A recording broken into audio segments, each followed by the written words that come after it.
Lawrence County Jail, Sergeant Mignano. Yes, hello, Sergeant Mignano. I'm calling to speak to the grievance coordinator. We're not allowed to speak to you at the jail. You know that, Kenny.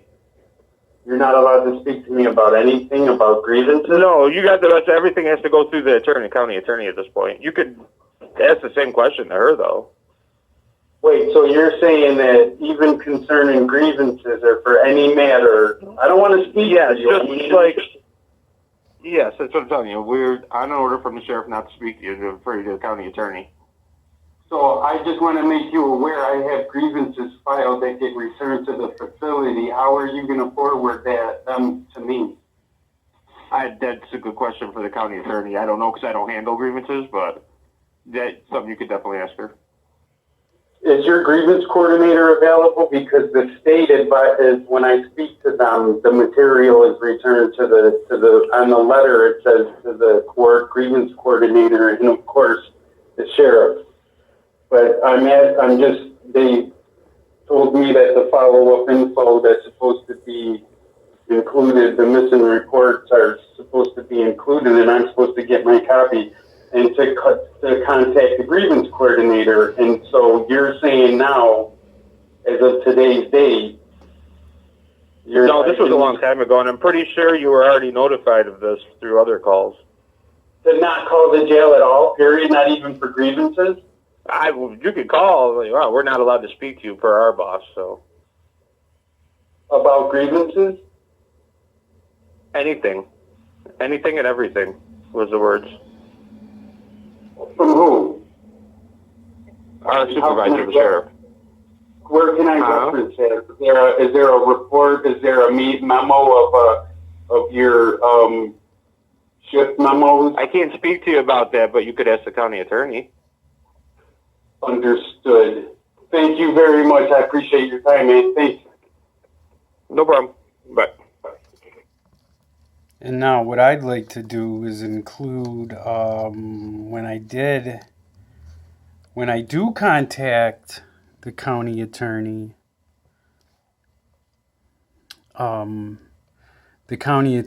Kathy Bogan, her position about all this simply is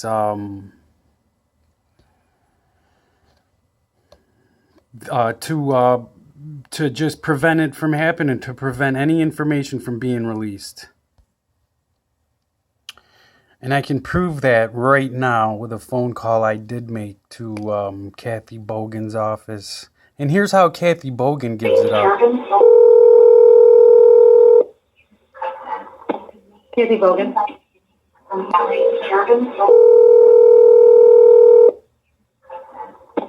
Kathy Bogan. I'm looking for a report of an investigation that was supposed to be completed by December by Sheriff Bauer. I failed it. So I know you're looking for it.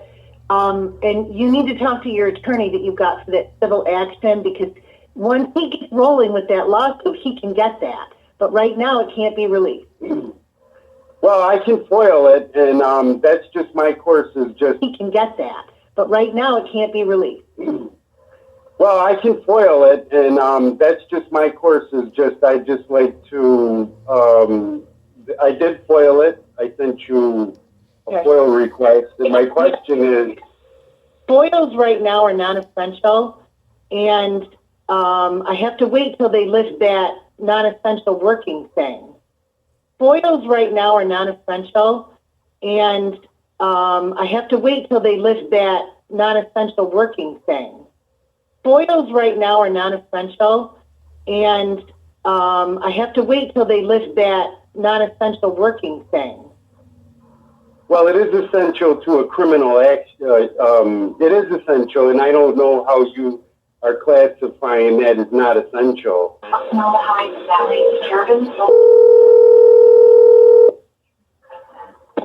Kathy Bogan. Yeah, so there's your county attorney, Kathy Bogan. Stand by. And now, when I do go down to the sheriff's office to speak to the sheriff, this is what I got to put up with.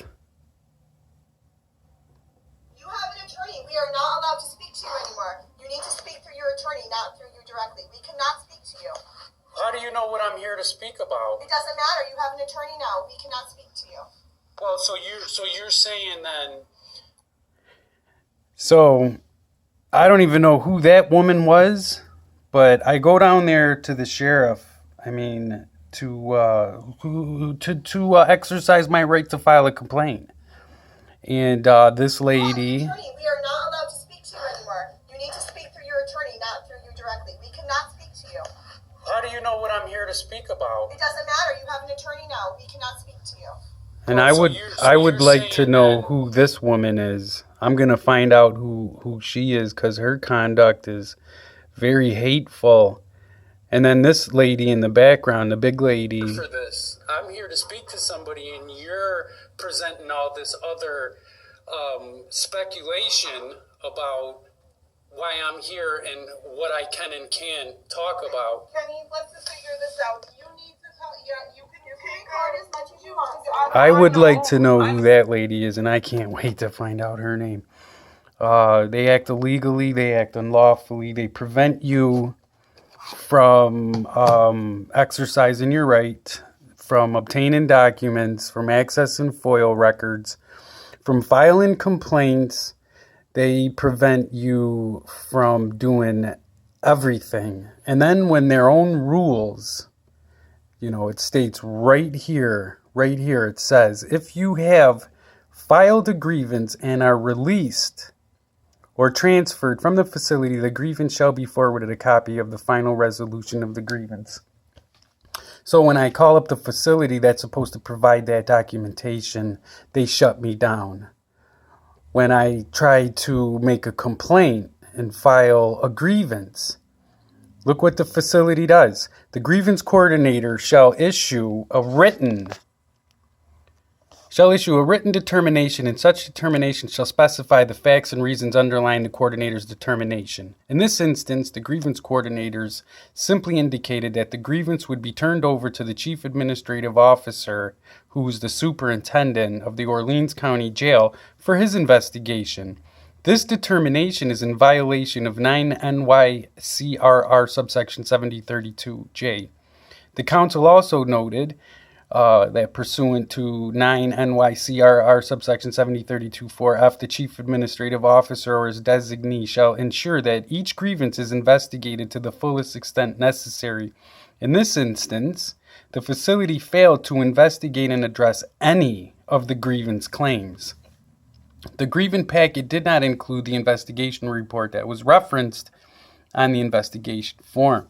Additionally, the CAO notes that the grievant failed to provide any evidence to support his frivolous accusations.